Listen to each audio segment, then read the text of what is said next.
Hello, witches. I am High Priestess Awesome Phoenix. Thank you for joining me here live, either on Instagram, Facebook, or YouTube, for this big revelation that many witches, especially new witches, may not know about.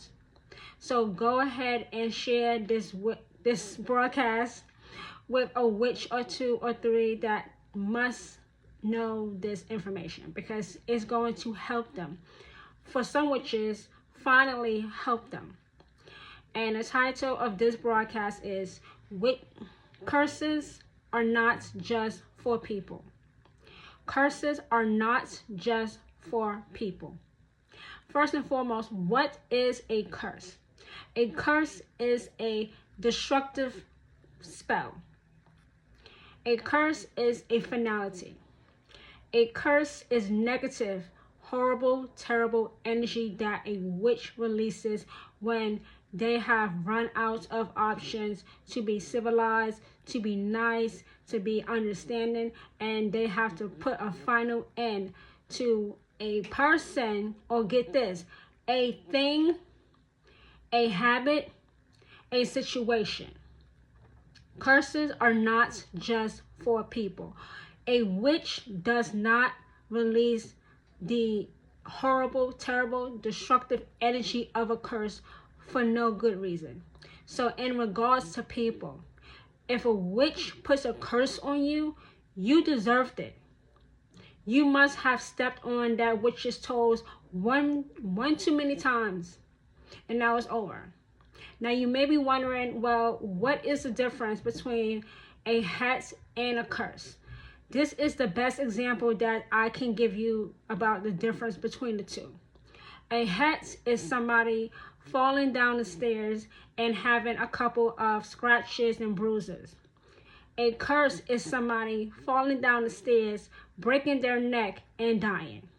A curse is more destructive. But it is not just people that witches can curse.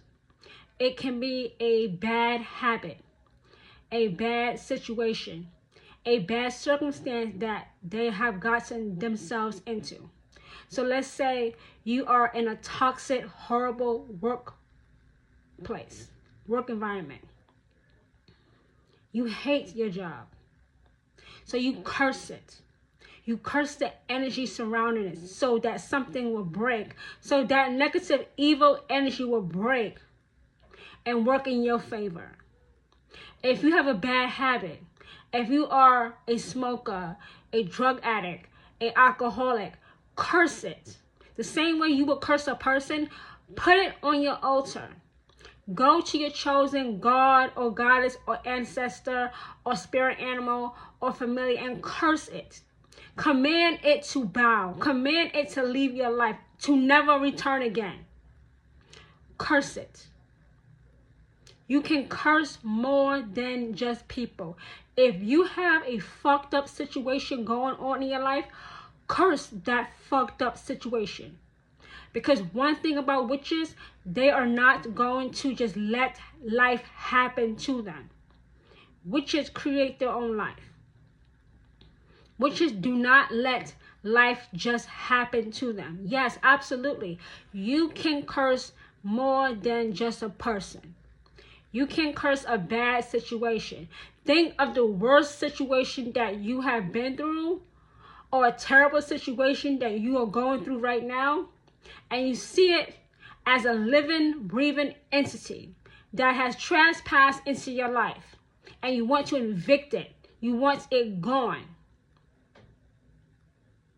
If you know you want to stop smoking, but the medication, the patches are not working, your doctor really isn't helping you, curse those cigarettes, curse those cigars, so that you are no longer tempted to put it in your body, to break the addiction that you have on them.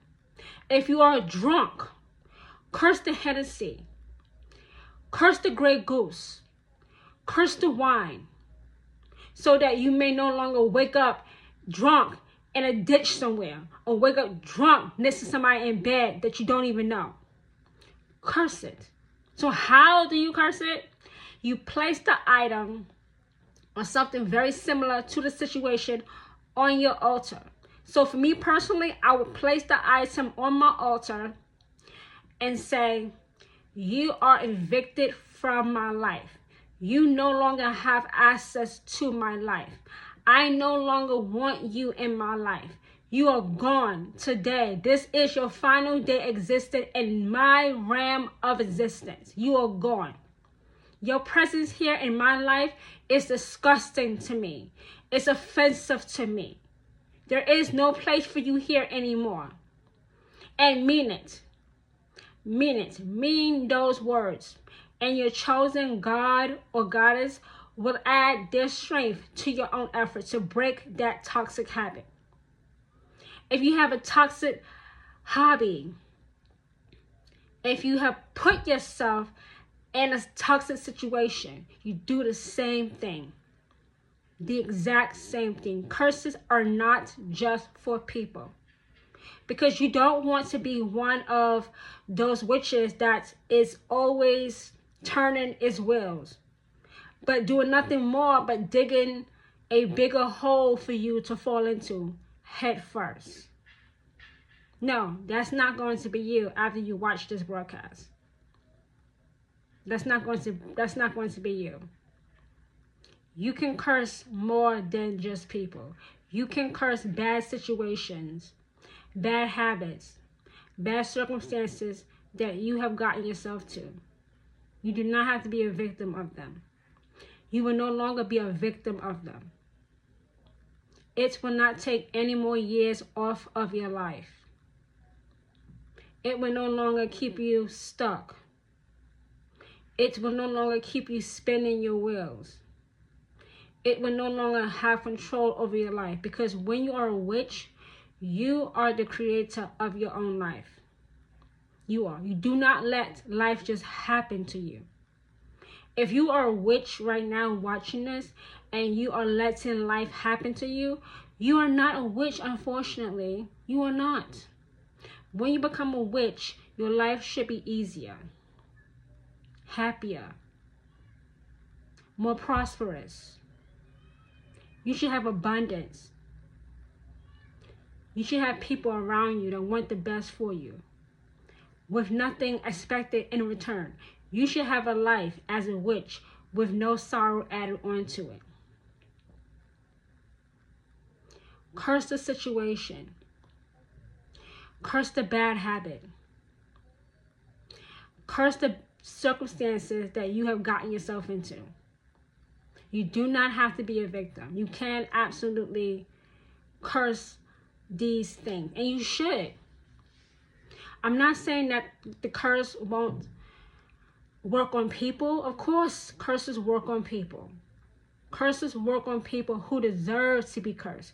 If you cast a curse unjustly on a person, not only will it not work, it will actually come back to you.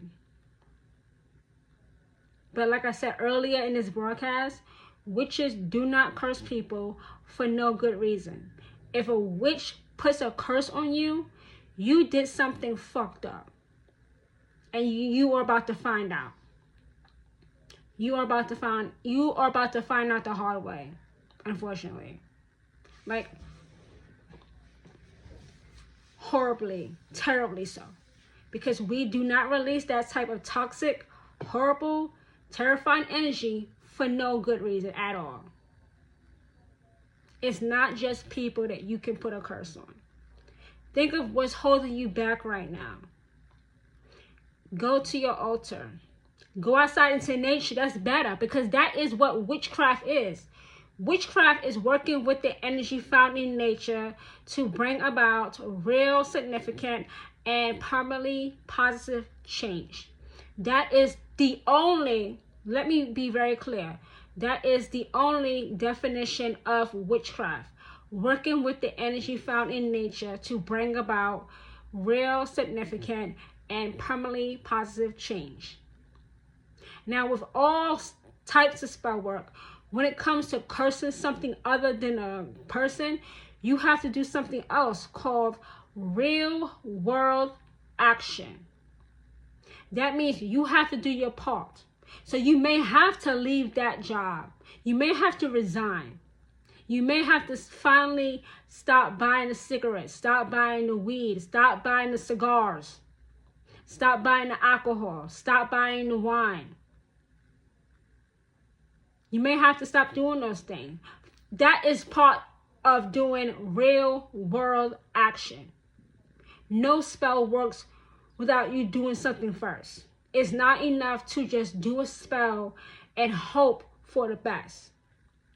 You have to be an active participant in the change that you are seeking. You have to be an active participant in the change you are seeking, or it's never going to happen. It's never going to happen. You have to do something. How often have I said that nothing changes if nothing changes? You have to do something. That's why it's called working with the energy found in nature to have real, significant, and permanently positive change. So that as a witch, you may no longer go through life the hard way. No witch should be struggling. No witch should have a hard life. No witch should have all the troubles the rest of the world currently has who are not witches. Witches are powerhouses. It's not just people that witches can curse. They can curse things that are not alive, that is ruining their lives. And they should. They have to. Sometimes it's not a person that you need to curse. Sometimes it's a bad situation, a hobby, a habit, a circumstance that you have to evict from your life permanently. Meaning you don't revisit it. You don't have moments of nostalgia. Oh, I miss it. No, you don't. No, you don't. I'm not telling anyone here to quit their job. I'm not. I'm saying also do rely on your intuition. Do rely on your intuition. When you become a witch, let me just say this. When you become a witch, you become much more intuitive. You just know the future. Especially if you are a Scorpio like me. Because Scorpios are naturally psychically gifted. Okay? I'm just have that gift. But when you become a witch, it's mind-blowing. It is mind-blowing how much you know. How much more now you know. How much more now you know. Your intuition combined with your chosen god or goddess will tell you what you need to do. How to curse that situation, that hobby, that habit. So that you may have a life of real, significant, and permanently positive change through witchcraft. You can curse other things besides people. You can curse other things besides people. It's not just people that you can curse. Anything in your life that's slowing you down. Anything in your life that's making it harder. Anything in your life that's making you feel stuck. Anything in your life that's blocking you. Any hobby, any habit, any circumstance, any situation that is making you slow down tremendously, that is stopping you from living your best life, from stopping you from living the life you know you deserve, it can be cursed. And then your chosen god or goddess will give you a blessing in the place. Your chosen god or goddess will reward you richly for not giving up. Your chosen god or goddess will reward you richly for working alongside them, for allowing them to add their strength to your own efforts. You are not being tested. Witches don't get tested. The universe is not testing you. God is not testing you. The universe is not asking you for your faith. Your chosen God or goddess just wants you to have the life you know deep down inside you are destined to have, with no sorrow added on. I have to really emphasize that. With no sorrow added on. No sorrow. None. Zip. Zero. None. None. At all. Curses are not just for people. So once again, witches, I am High Priestess Orson Phoenix, who is anointed and appointed by the Queen of Witches, Hecate, to be a voice for witches who have ears to hear and hands to receive Hecate's best. Hecate directed me to come on here live and share this broadcast with witches who may not know that curses are not just meant for people. Curses are also meant for situations, hobbies, habits, circumstances that they may have gotten themselves into. Because no witch should be going through life the hard way. Witches should not have a hard life, a terrible life, a somber life, a depressing life. No. That's the expectation of people who are not witches. But because you and I are witches, we have it easier. We have it easier. So go ahead right now. Be sure once again to share this broadcast and tell them that there is a High Priestess here in New York City. Once again, my name is High Priestess Orson Phoenix. Thank you, witches, for jumping onto this live. And I will speak to you, witches, next time. Bye, everyone.